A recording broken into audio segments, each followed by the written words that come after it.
the beginning of this year, nature discharged its fury on most parts of Peruvian territory,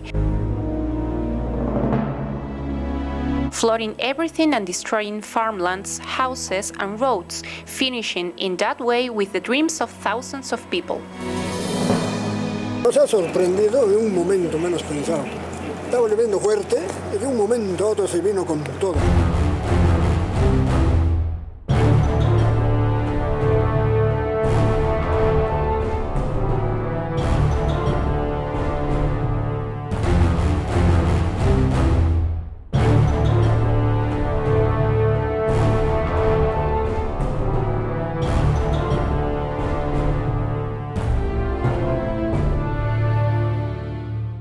After heavy rains and mudslides stranded nearly 2,000 tourists. Entre otras consecuencias de este cambio climático, el gobierno de Perú declaró estado de emergencia en la región del Cusco. A couple from Austin is among thousands of people stranded after a mudslide in Peru.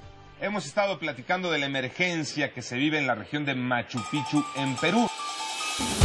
These were the first news that gave a glance of the disaster. The main TV channels of the world had reserved their heading stories to inform what was happening in Peru.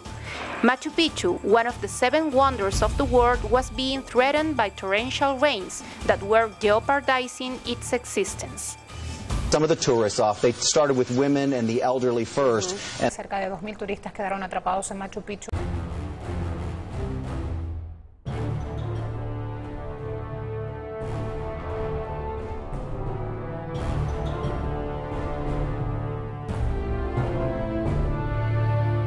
Un poco de ansiedad por querer salir y poder regresar a casa.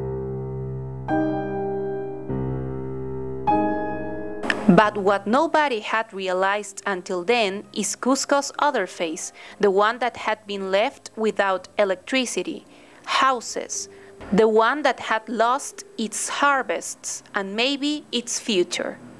The torrential rains and subsequent landslides had left until now, and only in Cusco, losses of almost $250 million, 60,000 hectares, 10,000 collapsed houses, and 20,000 affected families left in complete abandonment.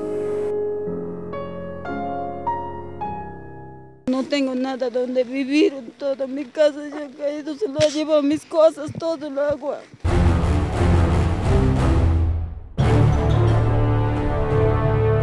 Regarding this necessity, the Sociedad Bíblica Peruana is developing the program named Pan de Vida, which seeks to provide breakfasts, lunch boxes, and biblical material to children from the most affected zones of Lucre, Huacarpay, and Taway.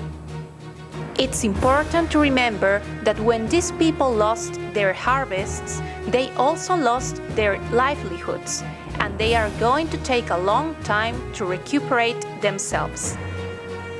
That's why it's so urgent the necessity to support this program. We must also consider that this help is insufficient in comparison to the pain and the suffering of the affected people. But without doubts, it will really help to those who don't have anything.